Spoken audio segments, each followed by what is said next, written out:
Niining panahon nga ang putling ebanghelyo gihagis sa mga hiwi nga pagtulunan. Kinahanglan mo barug ang mga tinun-an ni Kristo sa pagpakigbisog sa paglaban sa pagtuo, nga magkausa ug alang sa tanang panahong gihatag sa Dios ngadto sa iyang katawan. Maoy hinungdan nga namugna kining tulumanon ang putling ebanghelyo. 30 minutos nga pagsabwag sa tinuod nga ebanghelyo. Kauban ni Pastor Jeremias Hangad, ang putling ebanghelyo. Tulumanon nga gihatod kaninyo sa Herald of Grace Radio Ministries Philippines. Ang putling ebanghelyo.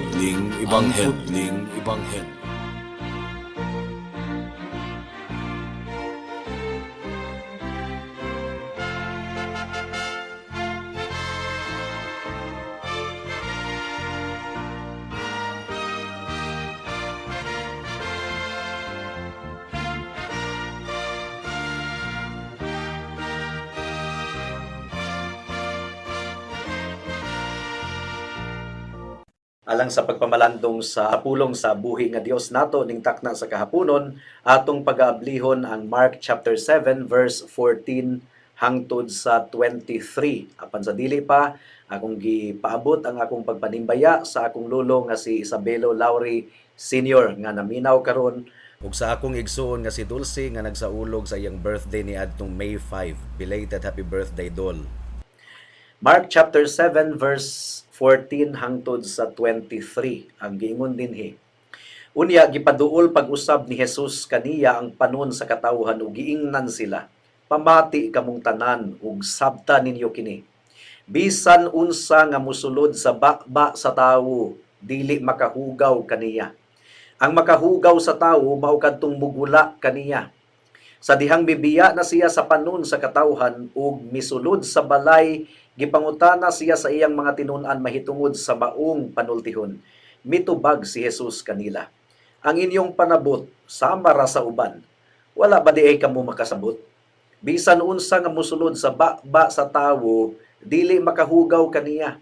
Kay ang pagkaon dili man mosulod sa iyang kasing-kasing, kun dili ngadto sa iyang tiyan ug unya mugula usab gikan sa lawas. Sa pagsulti ni Jesus niini, iyang gipahayag nga mahimong kanon ang tanang pagkaon. O klaro na gyud kaayo ha, mahimong kanon ang tanang pagkaon.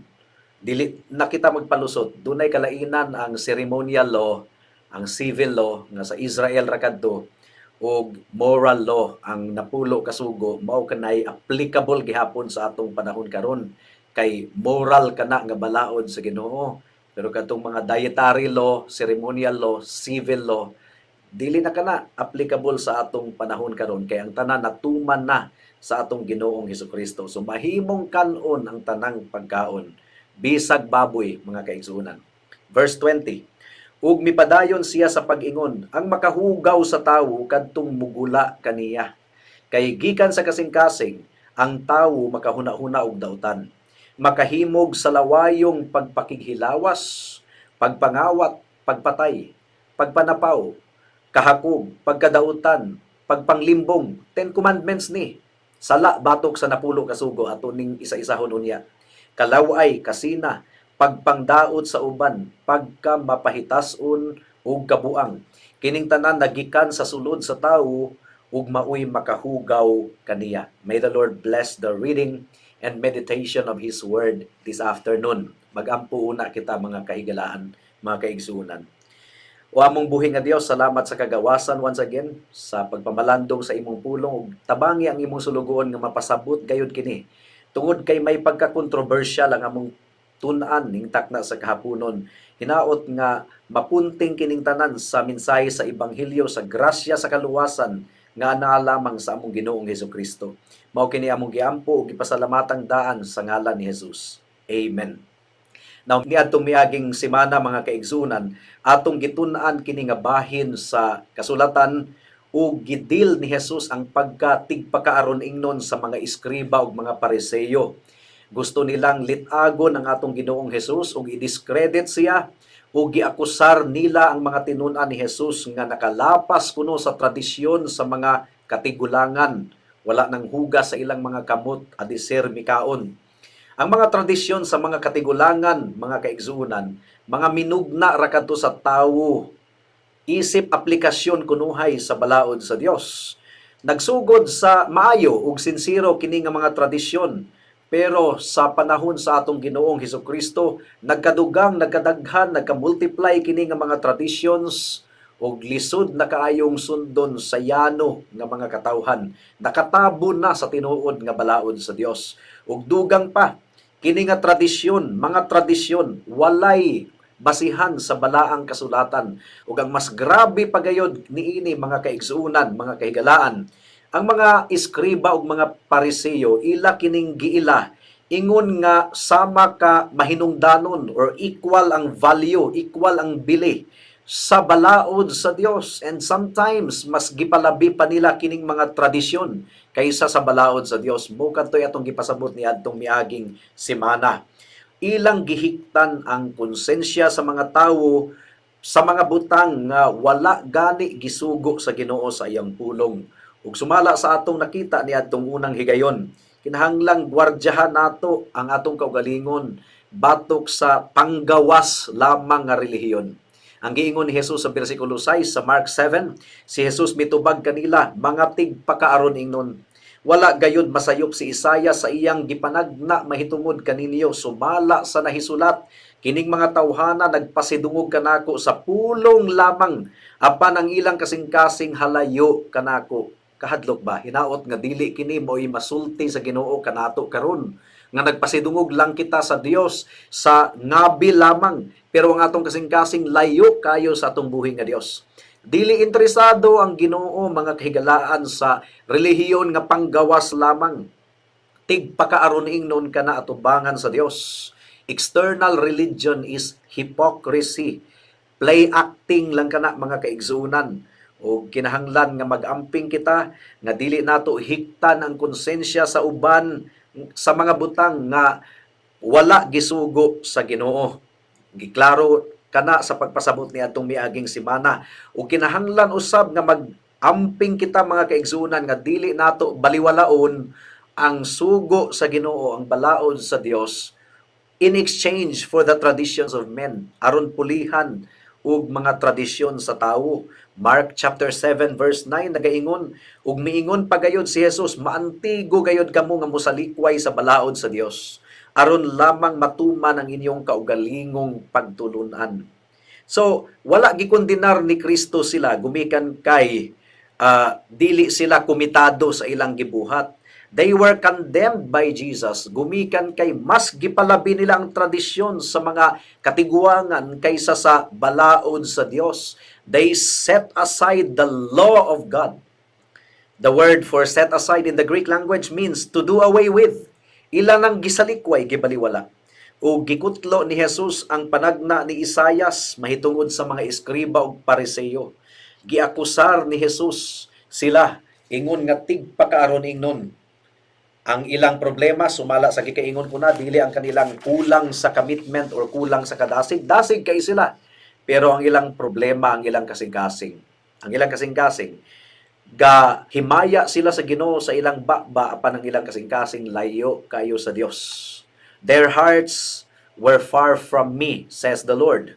So sa gawas, relihiyoso kay silang tanawon, Dios nun kayo silang tanawon sa gawas, pero ang ilang kasing-kasing, hugaw kaayo, layo kayo sa Dios.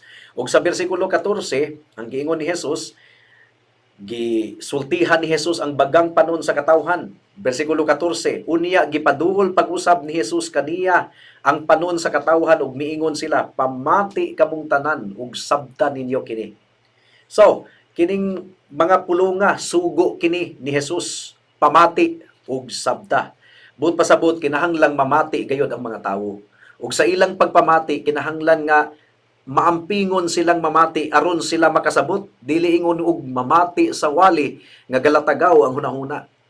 Mao kini sugo sa Ginoo bisan pa ning takna sa kahaponon samtang gasibya ta dinhi sa kahanginan. Mga kahigalaan, pamati kamo ug sabta ninyo. Aduna kamoy responsibility sa pagpamati ug pagsabot. Ang giingon ni Jesus, dili ang migawas sa or dili ang musulod sa baba ang makahugaw sa tawo, kun dili ang migawas sa baba. So, giligsa ni Kristo ang istrikto kaayo nga legalism sa mga Hudiyo. Is particular kay sila sa mga ritual, mga dietary rule, dili mo kaog baboy, dili mo kaog bisag unsang pagkaon, dili mo kaog isda nga walay himbis, bisag unsa nga dili nila ipakaon. Pero ang giingon ni Jesus sa Marcos kapitulo 7 bersikulo 19, klaro kayo, kay ang pagkaon dili man musulod sa iyang kasing-kasing, kundili ngadto sa iyang tiyan ug unya mugula usab gikan sa lawas. Og dunay explanation dinhi sa pagsulti ni Jesus niini, gibasa nako ang Biblia ha. Sa pagsulti ni Jesus niini, iyang gipahayag nga mahimong kanon ang tanang pagkaon. Dili nato kayo padakon ang isyu mahitungod sa pagkaon, mga kahigalaan. Kay klaro na kaayo ang giingon diri sa Marcos kapitulo 7 bersikulo 19. Siyempre dili ta magabusar sa atong lawas kay kung mukaon po ka og baboy lang pud kanunay mahi blood mabuga. So balanced diet, pero dili nato ikondinar ang bisag kinsa gumikan lamang sa mga diet mga kaigsunan. Revolutionary kini nga mga statement sa mga Hudiyo nga namati sa atong Ginoong Hesukristo at that time. Kaya ang mga tawo magod adunay tendency nga panggawas lamang ang ilang pagatanawon. Pero ang Ginoo nagtan-aw sa kasing-kasing. Unang Samuel kapitulo 16 bersikulo 7 ang giingon dinhi. Apan ang Ginoo miingon kang Samuel, ayaw pagtan-aw sa iyang panagway o sa iyang pamarog, kay dili siya mao'y akong gipili. Ang akong paghukom dili sama sa paghukom sa tawo, kay ang tan-awon sa mga tawo mao ang panagway, apan ang tan-awon sa Ginoo mao ang kasing-kasing. So, ningtakna sa kahaponon sa nahabiling oras sa atong pagpamalandong, atong pagahisgutan ang duha ka butang. Una, ang kinaiyahan sa kasing-kasing sa tao. Remember, walay concern, dili concern ang Ginoo sa panggawas nato nga hitsura.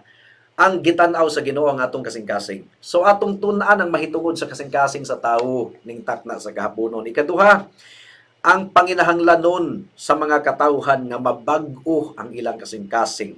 So una, ang kinaiyahan sa kasing-kasing sa mga katawhan. Kinahanglang masabta nato mga kaigsuunan ang kinaiyahan sa kasing-kasing sa tawo. Niadtong nahulog ang tawo sa kasalanan, ang iyang kasing-kasing nahimong hugaw. Hugaw nga wala na gayoy kaayuhan. Kung maghisgot kita og kasing-kasing sa Biblia, kung mabasa nato ang kasing-kasing, pulong ang kasing-kasing, tumbok ka na or ang gi-refer ni anak mga kaigsunan ang kinasulurang bahin sa atong kalag, sa atong pagkatawo.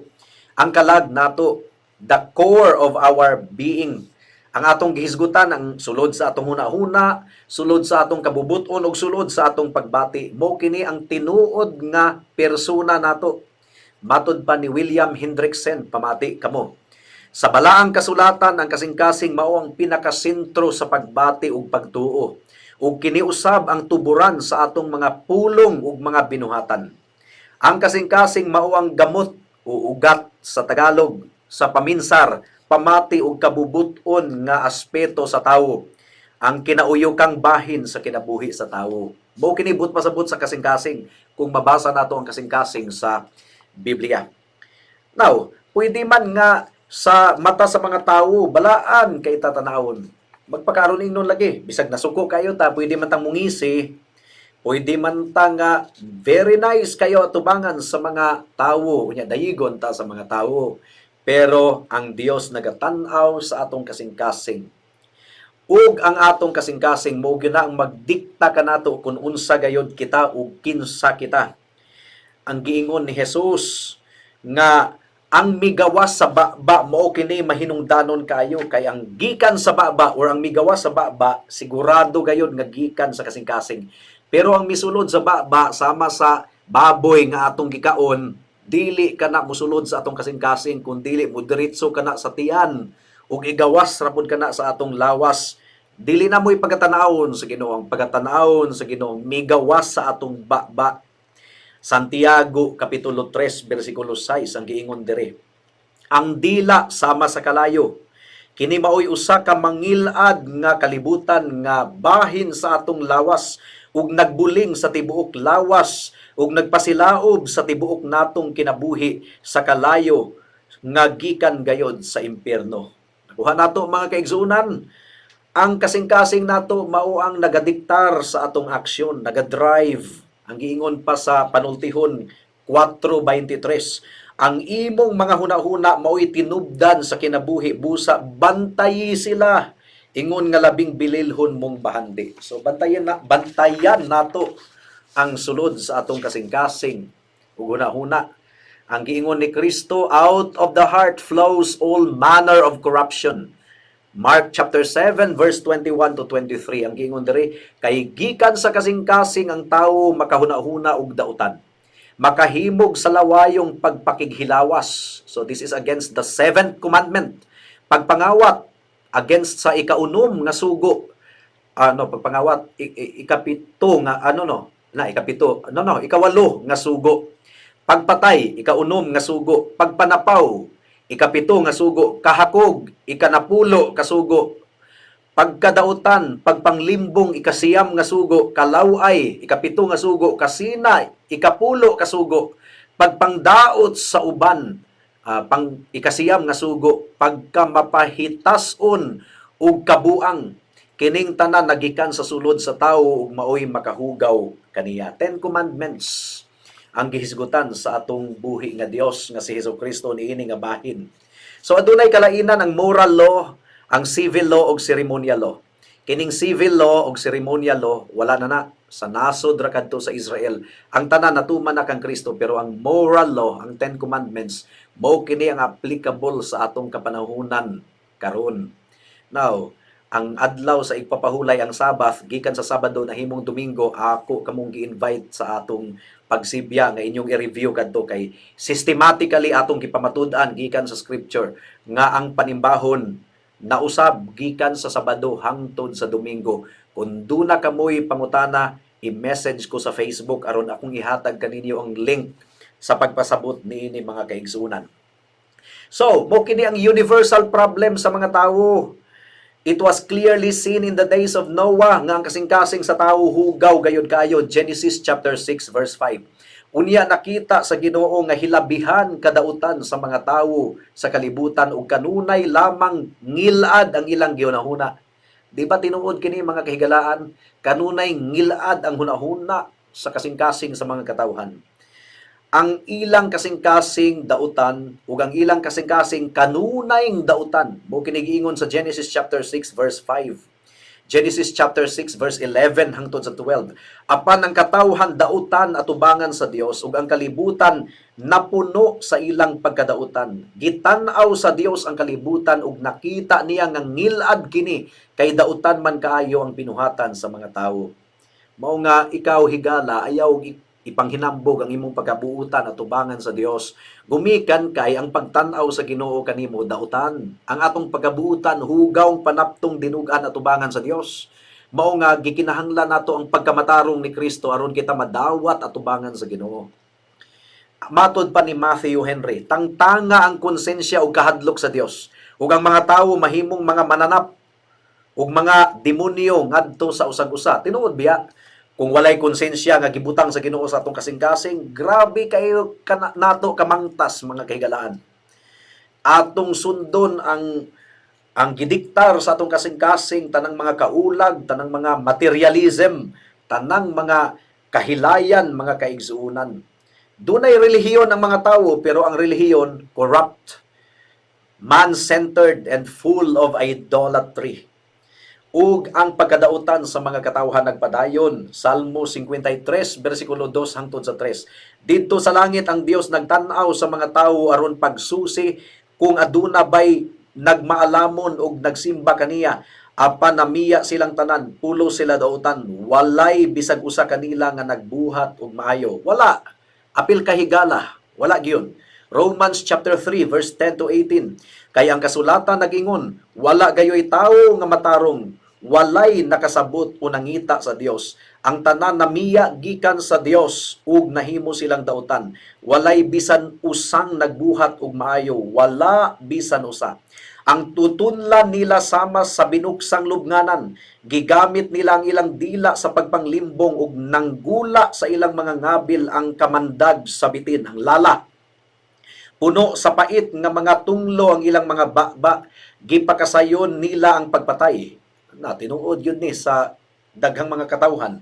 Dihay kalaglagan o kasakitan sa ilang giagian. Wala sila mahibalo sa dalan sa pakigdait ug wala sila magbaton og kahadlok sa Dios. Mao kadto ang unang punto. Ang kinaiyahan sa kasing-kasing sa tao, dautan kaayo. Mao nga ang ikaduhang punto nato, gikinahanglan nato ang kabag-uhan sa atong kasing-kasing. Bag-ong kasing-kasing.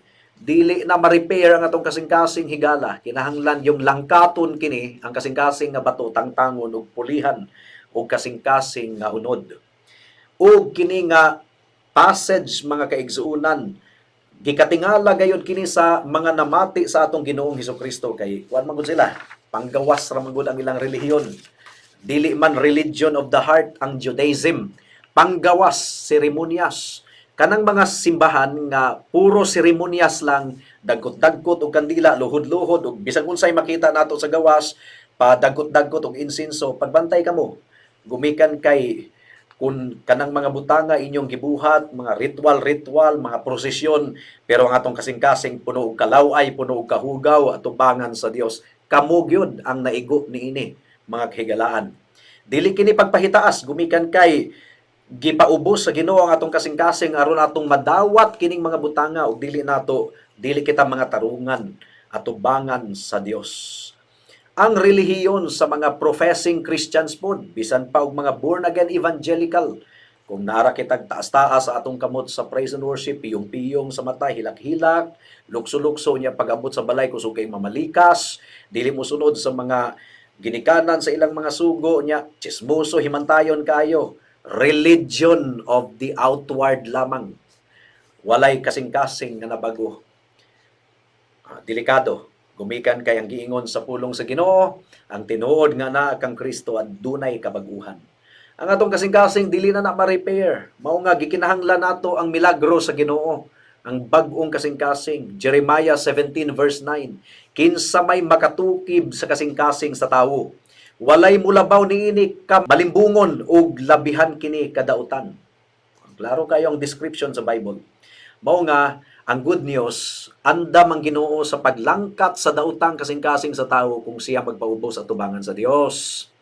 Ang giingon sa Ezekiel 36:26, hatagan ko kamo bag-ong kasing-kasing ug bag-ong espiritu ug kuhaon ko ang inyong kasing-kasing nga bato ug ilisan ko kinig kasing-kasing nga unod. Mao nga mga kahigalaan, doon na kita'y nailhan nga mga mangtas kayo nga mga tao sa una. Mga balbahutong kayo, pero niadtong nailhan nila ang atong buhi nga Dios na bago.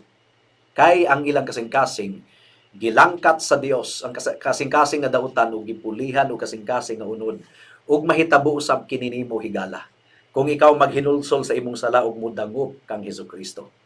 Ang giingon ni Kristo sa Juan Kapitulo 3, versikulo 3, si Jesus mitubag, sultihan ko ikaw, walay makakita sa gingharian sa Dios, gawas kun siya matawo pag-usab. Kung sa may pasabot ni ining matawo pag-usab, mabago ang kalag, mabago ang kasing-kasing, matawo pag-usab, sumbingay, manggod kini, figurative language, dili man ni literal.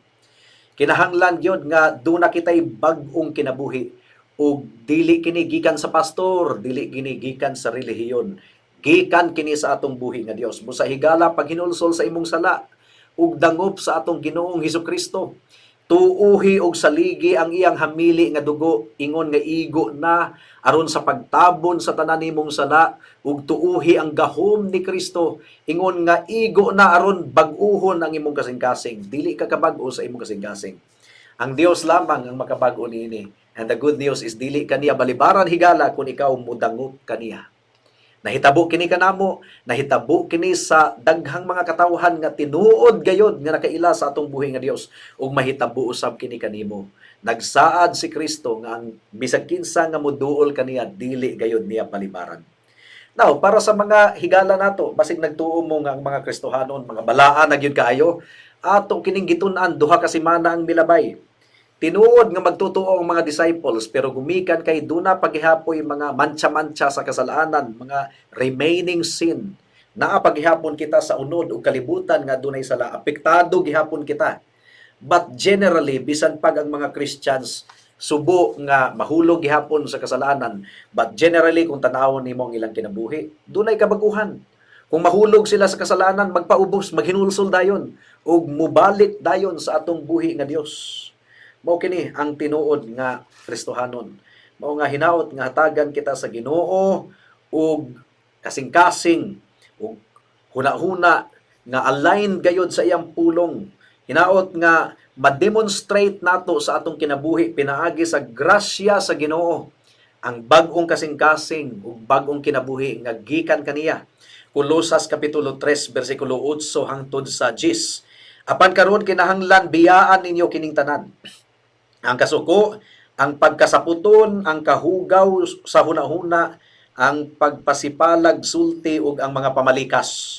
Ayaw kamo pamakak sa usag-usa kay gihubo naman ninyo ang inyong daang pagkatawo uban sa iyang mga buhat ug gisulob na ninyo ang bag-ong pagkatawo. Gibag-o gayud kini sa Dios nga iyang magbubuhat sumala sa iyang kaugalingong dagway aron masayod kamo sa hingpit mahitungod sa Dios. By God's grace, gibag-o na kuno sa Ginoo ang iyang mga katawhan. Mao kini description sa Biblia sa tinuod nga Kristohanon. Kumusta ka higala? Kumusta ka igsuon ikaw nga nag-claim nga tinuod nga Christian? Kung tinuod ka nga Christian, aduna gayoy kabag-uhan. Kung walay kabag-uhan ang imong kasing-kasing, ang imong pagkatawo, bisan pag-aktibo ka pa sa simbahan, dili ka tinuod nga Kristohanon. Pag hinulsol sa imong sala ug dangop kang Kristo ug pangayuha nga himuon kaniyang tinuod nga magtotoo, tinuod nga Kristohanon nga ma-manifest kini sa atong panggawas nga binuhatan. Hinaot nga ang atong kinabuhi makahatag og kahimayaan sa atong buhi nga Dios sa tanang higayon. Magampo kita. Salamat o Dios sa mensahe nimo ning takna sa kahaponon og among gipangayo nga gitandog nimo ang matag usa. Hatagi og tinuod nga paghinulsol ug tinuod nga pagdangop kang Kristo. Salamat o Dios, mao kini among giampo ug gipasalamatang daan sa ngalan ni Jesus. Amen.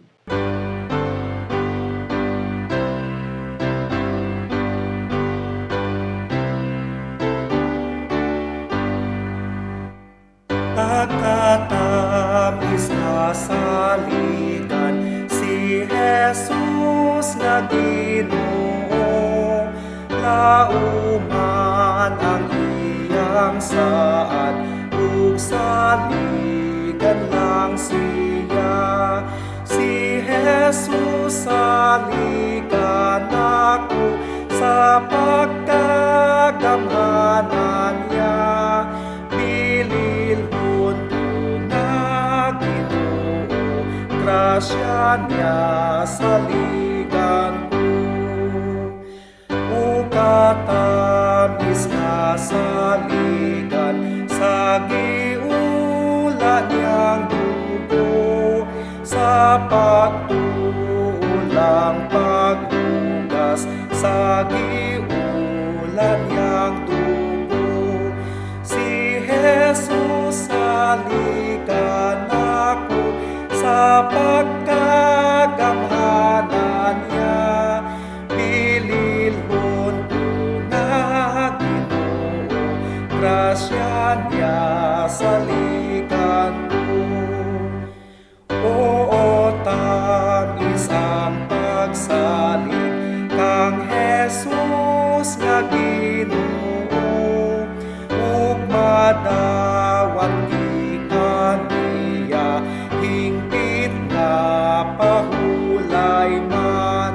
Si Jesus saligan ako sa pagkagamhanan niya. Bililhon ko nga Ginoo, grasya niya saligan ko. Malipayon kong nilaong sa bililhon kong Jesus, May nagsaad siya kanako nga magdaupan siya. Si Jesus alikan ako sa pagkagamhanan niya.